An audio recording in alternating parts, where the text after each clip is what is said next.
from Moby Grape. Because of the incessant drumming on congas, radios blasting salsa or narco corridos. Because flatbed trucks pull up and sell watermelon, cantaloupe, bananas, grapes off the back. Because there is nothing as nice as a nap in the grass while a woman walks past. Because plantains fry nice, pork's sabor when slow cooked in its own fat, rice and beans is enough in the stomach to drink all day. Because lengua, sesos, and chicharrones are a taste acquired by those nostalgic for elsewhere. Because life is glorious when there is so much on the line because it was winter. Because the blue sky illusion of warmth persuaded me to go to Humboldt Park that day to visit Humberto, as Holofernes tipped me to do, as he served breakfast tacos where North Avenue intersects with California. The snow-covered park was crowded with workers waiting, hanger-oners, and youth. Even God fears the machismo youth. All of them looked like little children, bundled, shivering, worried, their eyes crying for sunshine. Don't let anybody fool you. Chicago's chill comes from the sorrow and suffering of the people. The wind off the lake is a bluff compared to the citizens who year in, year out, flop 8-2 unsuited. It's not the snowfall nor the potholes. It's bracing yourself for so many boxed faces of poverty. The shrill of hysterical souls, scratching at past trauma, shouting on the red line, the constant threat of gunshots when 3 p.m. comes and the schools spill their discontent into the streets. If you can afford a car or a cab, you have a chance of enjoying yourself. Otherwise, these streets will leave you frostbit because they don't make long underwear to withstand Chicago's human wind chill.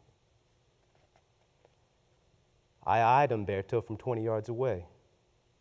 He must have been a great jockey in his day.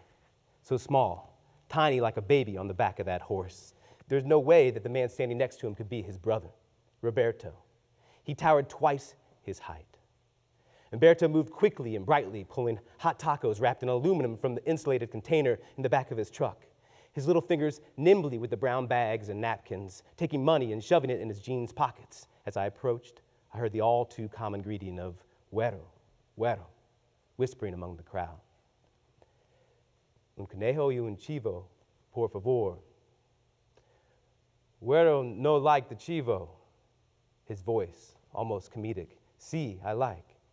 "I'm not so sure." A friend of mine tells me I will. I see. You have lots of troubles this week already. No? And you are still hungry. My trouble is my own taste. I see. Humberto wrapped 2 tacos up. And along with something he pulled from his coat pocket, he placed them in a bag. 2 tacos, $50. Of course it is. I paid him and stepped aside, knowing that the crowd knew more than I did, knowing no one would come to help. I walked over to a nearby bench, brushed off the already melting snow, and took a damp seat. I left the tacos in the bag and grabbed what was next to it. Never had a little card of paper held so much heavy in my hands. I could feel Humberto's little eyes reading my reaction. How could the business card of my old friend Levi Seeds, the toast of California winemakers, make it into the hands of an ex-jockey slinging tacos in Humboldt Park? I looked up, met with Humberto's eyes, gave as nonchalant a nod as I could muster, and got up from the bench, walking south through the park, looking for the asylum of Division Street. Something must have gone wrong in the way I reacted. A piece of information Holofernes left out either because he did not know, or because he was stoned, or because there are no accidents and I had no one I could trust. Humberto's brother Roberto had left the truck and followed me. I picked up my pace, my mind racing through all I could piece together. Ursuline, Ruben Rorick, Las Sangres Vineyards, Levi Seeds, an invitation to his wedding after 10 years of not speaking with them. Either Levi was deep into business with the cartel or somebody wanted me dead. Unless there was something running far deeper through all of this, something I had not considered for years. And before I could arrive at where my thoughts were leading me, my face hit the cold bite of snow. Roberto was standing above me, his foot into my ribs, the taste of blood, his foot across my throat as I struggled to keep breathing, to keep from going dark. As my eyes fought to stay open, I saw a mallard duck land on the pond not 20 feet away. Its beak hit the ice and the water poured through.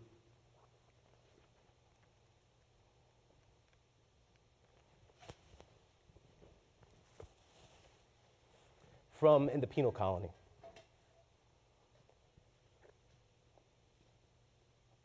Quimby's Comics on North Avenue held an eccentric selection of publications and ephemera.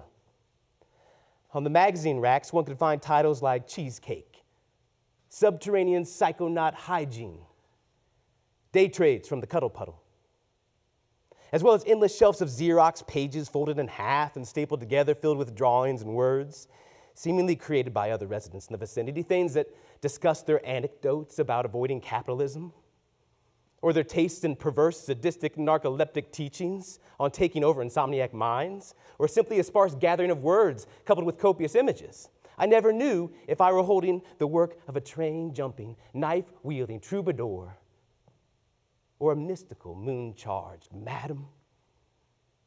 Michel Comte, an old accomplice of mine, and source for the strange, charged underground buzz, worked here sporadically and lethargically, leaving me reason to believe he owned it, but no evidence to support this besides assumptions and a legacy of confirmation bias. We were close friends and had known each other long enough, but it was what we had been through, not how long we had been through it, that solidified our bond. I knew, however, that searching for answers from him could never be a direct exposition. Tall, lanky, a dirt gray beard down to his chest, a tank top in any season, he greeted me in his typical manner. How old benevolent hours have horse hairs near their hoofs, not growing in haste. Always a game. Solidifying rates of long queer history over Japanese boardrooms breaks every half hour. Brooms suck off ballerinas as dusts discover twilight twice twinkled, houndstooth suits. Why, cruel jackhammers, after claws, forget me not to massage? She asks and I ask, and they know Peter Miller. Almonds lack what I can generate through meditation routines. Plum fact, we forgot to fruit the loom. Hazards to borrow, stamps, olives, and dice. Steak water, they bought a cow. Love my gun and Twinkies. Skip made a face. Thou angst angry, solidified hood, stick, saddle. Our ritual always begun with 14 and proceeded towards one word. But we were not alone. A teenage boy watched us in shock. The mania we tapped into has been reported to be infectious. Who knows how that boy changed in our midst? Surely he has grown less satisfied with the prosaic discourses that besiege us outside the comic store. Anything new to share, Michelle? I asked, hoping he would provide the next lock for my foolish ship. Always, my friend, my friend. Have you encountered Moby Grape?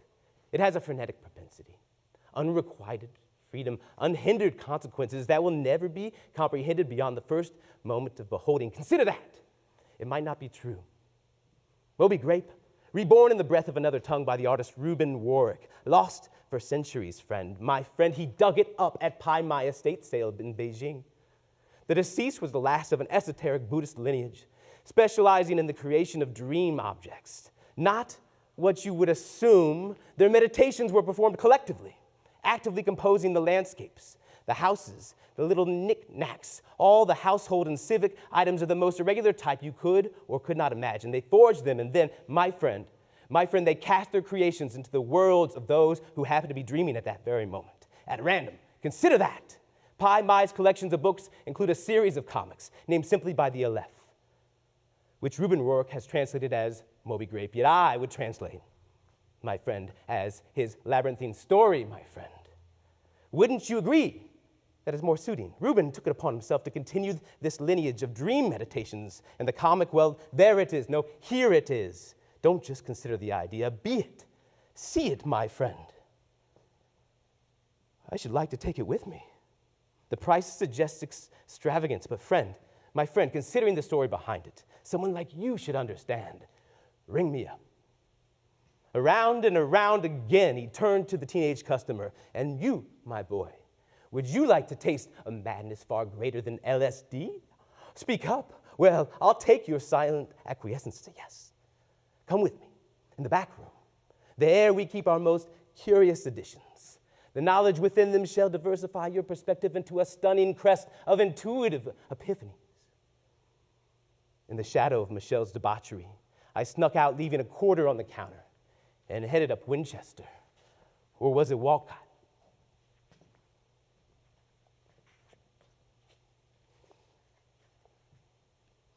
From Judith beheading Holofernes.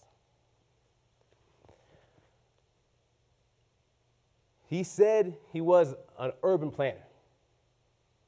All of us were loose with our identities, disinterested in taking our conversations seriously, which for us was utter seriousness. And I responded in kind.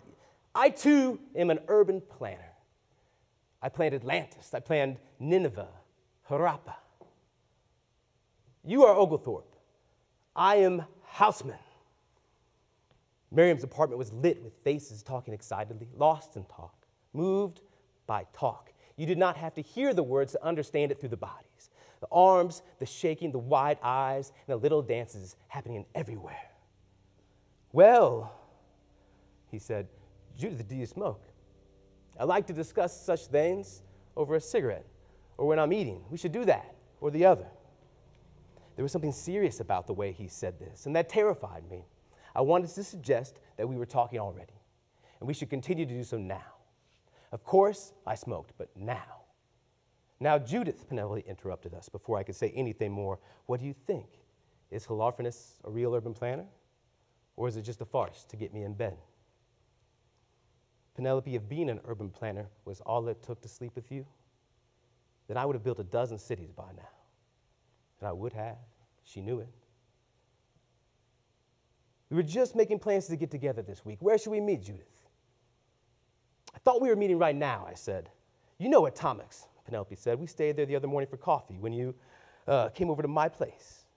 You'll find Judith there just about any day. The Radiceks sell their pickles there, of course. Great people, overwhelmingly garlic, which is a thing nowadays. When is good for you? There was no time that was not good for me. I was not in the habit of making plans. Well, Fridays, I write there all morning, come by around 2. Let's make it 4 p.m. Friday. I lunch on Fridays, and I never know how long they will run. I might be a tad drunk. Do you know Smoke Daddy? I do. Skip the cafe, Judith. Of course, join us for lunch, 1 p.m. You know where it is? I did not. All right, Judith, we'll find it. Hey, I'm going to show Holofernes the rec wall. I've only heard about this rec wall. Oh, it's something. It's a palimpsest of layered filth and crown and maps and miniature paintings and oversized poems and wooden blocks. I think right now there's even shingles on it. Follow me, Holofernes.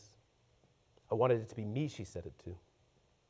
And I wanted to say to Holofernes that it was very much like a city in so many ways. I wanted him to be amused by my intelligence and talk with me now. Not at lunch, not on a Friday, not on a Tuesday, now.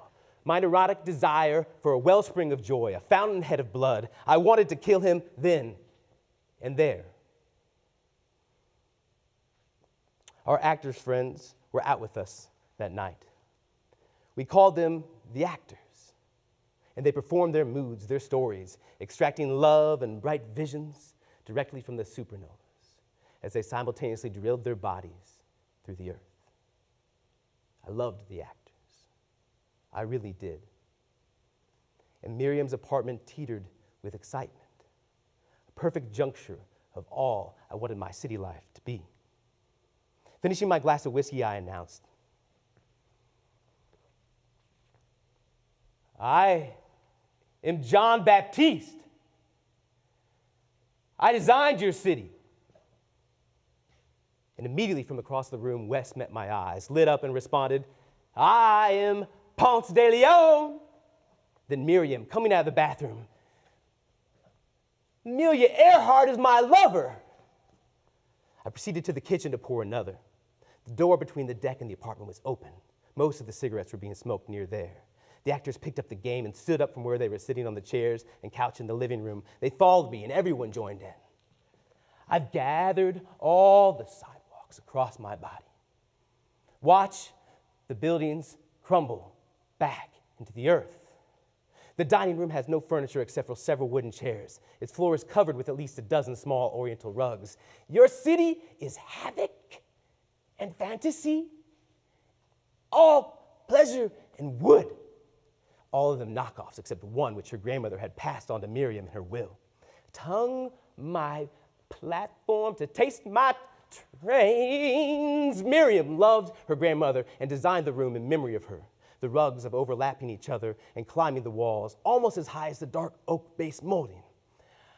I am her Rukatana. Design my muscle chin. The room took on a soft, dark chaos, an excuse to roll on the floor, to get lost in the full performance of dream. I am Jean-Baptiste. You are my mayor. You are my alderman. Dear citizenry, sitting on the countertops and leaning against the appliances in the kitchen, I am Jehovah, and you are my witness. Sconces with pillars adorn the wall.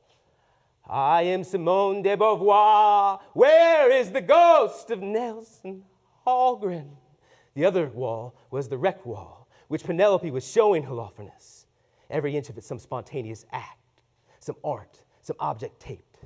The Yale train named my mother, saying Gertrude, some cutouts tacked, some paint, some pencil.